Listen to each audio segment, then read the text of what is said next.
Hey mga brods, may balita nga tayo. Dito po sa SMB dahil balak na talaga nilang ibalik eto mga kabrods si Bulldozer, Christian Stonehordinger. Tapos ito, papalitan na talaga nila si George King ni Dez Wells. So ito mga kabrods ang pagbabalik ni Dez Wells. So ito, unahin muna natin ito po kay C-Stand. Alam din naman natin na napakatagal na nating hindi nakikita. Ito pong si C-Stand dito sa PBA nung 2024 pa yan, 2 years ago. Nung Terra Firma G, paano ba naman kasi nung ito yung Trinid ng Ginebra, biglang nawala na. Ito pong kanyang concentrate, yung focus nito sa laro sa PBA dahil gusto niya talaga si Ginebra. Pero ito mga kabrods, ito pong kasing former 4-time PBA champion na ito, gusto nang ibalik ng SMB. Sayang naman din kasi ito pong 6'8" full German na ito, kung matetenga lang, di ba mga kabrods, ang ganda pa rin naman ng laruan niya ni C-Stand. Kahit sabihin natin na 2 years ago na ang huling laro nito, kahit paano naman nagpapakondisyon pa rin naman ito sa mga gymnasium, sa mga basketball gyms, training camps nito ni Stonehordinger dahil bali-balita at reports gustong sumali nito sa training camps ng SMB. Yes mga kabrods, ito naman kasi dating champion din naman ito ng SMB. Marami na rin itong nakuha ang chemistry dyan sa SMB mga kabrods, and 2 beses naman niya, diba, binigyan ng kampyonato rin ng San Miguel Beermen. Kaya open ito pang SMB kay C-Stand. Kaya dito sa mga training camps at basketball gymnasium ng San Miguel Beermen, magpapakondisyon lang din naman ito pong si C-Stand. Pero malay nyo mga kabrods, habang nagpapakondisyon yan, biglang mapapamangha naman yan. Ito pong sina Coach Leo Austria. Dahil ito, 6'8", ang laking bagay niyan mga kabrods ni Stonehordinger. Tapos, ito pa, ang daming reports and rumors na parang gustong ibalik din ito ng Ginebra. Pero may mga reports din tayo na gustong unahan ng SMB. Ito pong Barangay Ginebra San Miguel. Kaya nga, itong si C-Stand, sayang na sayang. Kailangan, ma-activate na rin ito ng SMB at makuha ito via trade dito sa Terra Firma G. Parang nangyari lang kay Mikey Williams, di ba mga kabrods? Ang tagal na itong nawala.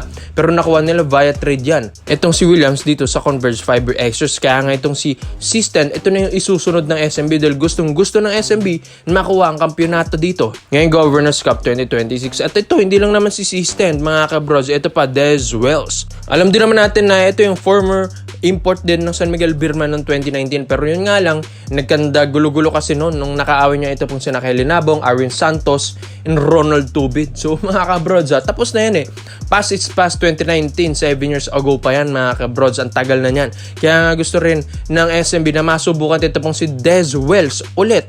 Dahil alam natin na veterano pa rin ng laruan na ito, 34 years old, 6'4", and talagang shooting guard ang laruan na point guard pa rin na pwede niyang laruin or 1-2 ang laruan yan. Neto po ni Dez Wells mga kabrods, magaling na import yan na kataon lang talaga na ito ay pinagka-isa nun ni Kelly Nabong. Kaya nga gustong-gusto ng SMB na makuha rin ulit ito pong si Dez Wells dahil okay rin naman ang attitude neto, medyo umokay na mga kabrods, yung temper neto umokay na dahil syempre veterano ng laruan. Tapos ngayon tumagal ito sa CBA dito sa liyaw ng Flying Leopards mga kabrods. Ito pong si Dez Wells and former player rin naman ito dati ng NBA G League. Kaya grabe rin ang laruan nito. Swabe ang galawan, grabe maging point guard ito. Scorer ito mga kabrods. Ang ganda rin ng ball handling skills. Parang ala NBA ang kalibre rin nito ni Dez Wells. Kaya hindi rin basta-bastang import ito mga kabrods. Itong si Dez Wells. Kaya okay na makuha ng SMB ito kaysa kay George King. Si George King kasi may attitude din yun mga kabrods. Parang ganyan din mangyayari niyan. Itong si George King aalis. Tapos ito, kukuha ng SMB ng mga iba't ibang imports na malalakas.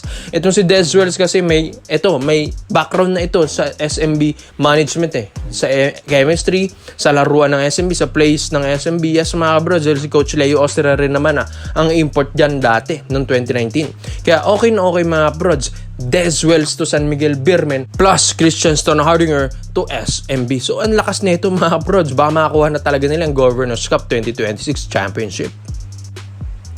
So dito naman po tayo sa kabilang balita naman natin mga kabrods. Ito, Michael Phillips. Yes, Mike Phillips. Ang player natin ng Gilas ngayong window versus New Zealand and Australia. Okay rin ang performance na ito. Pero gusto nang i-draft ng Ginebra ito mga kabrods. Plus, Perrin Buford at papalitan na si JB after ng Gilas window na performance ni Brownlee. So unahin muna natin mga kabrods Etong si Mike Phillips, okay rin naman. Ito pong naging gilas journey niya against New Zealand and Australia. Talagang nakikipagsabayan niya si Mike Phillips. Parang QMB rin ito Pero ito, napapamanga rin naman ito pong sina Coach Tim Cone dito sa 6'8" big man na ito. At napakabata pa, 23 years old. At maganda dito, hindi pa naman ito naglalaro sa ibang bansa From De La Salle University ito to San Juan Knights. Bro nyo, nag-MPBL lang yan pero ganyan kagaling mga kabros. From MPBL to Gilas roster agad siya, di ba mga bros? Ganyan kalakas ito pong si Mike Phillips. Baka talagang malaki lang ang offer ng San Juan Knights sa kanya. Pero ito nga, sina Coach Tim Cone, Boss Al, pinag-iisipan na rin ito na why not i-draft nila si Mike Phillips.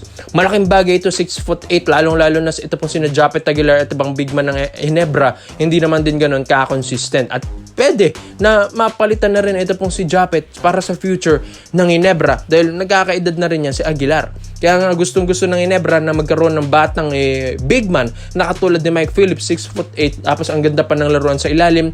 Parang gutom na gutom ito sa ilalim mga bros. Kung mapapanood mo to sa personal at kung paano maglaro ito sa ilalim, parang antigas talaga. May gigil sa ilalim, magandang depensa, magandang rebounding skills na ito ni Mike Phillips, athletic na laruan, tapos hindi rin ganun kabagal mga bros. Talagang makikita mo may gigil talaga at gutom sa laro. Ito pong si Mike Phillips, yan ang gusto ng Ginebra and ni Coach Tim Cone, at yan ang wala si Japet Aguilar. Kaya jackpot ang Ginebra kung makukuha nila ito, lalo-lalo na yung sa mga naging performance niya against Tall Blacks at Australian. Kaya mga kabrods, okay na okay yan ma-draft ng Ginebra si Mike Phillips. At ito pa mga kabrods, Perrin Buford. Alam din naman natin na ito pong si Justin Brownlee ay hindi nga niya naipanalo yung laro against New Zealand. Nawala yung laruan ni Justin Brownlee.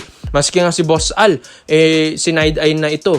Hindi maganda na ang tinginan ni Boss Al kay Justin Brownlee. Parang gustong palitan na ito ni Brian Boatwright. Sayang nga, dapat si Boatwright na lang yun against New Zealand. Para pasok na sana tayo mga kabros. Pero ito nga, Perrin Buford, ito, mas bata naman ito. 38 na si Brownlee. Ito, 6 years naman ang bata nito, 32 years old lang. So mga kabrod, 6'6", shooting guard or small forward ang laruan.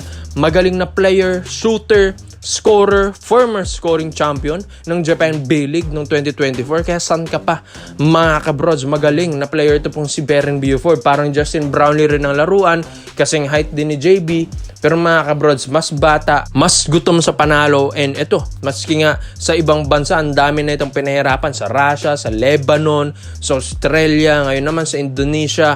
Ang daming pinaglalaro ang solid na pro leagues na ito ni Perrin Buford mga kabrods. At 32 lang mga kabrods prime na taon yan ni Perrin Buford. Kaya nga ngayon, ang ganda pa rin ang conditioning neto ni Perrin Buford Kaya dito sa Ginebra, panahon na nga daw para palitan ito pong si Justin Brownlee. Dahil di naman na rin nabata yan si JB. 38 na rin yan mga kabros.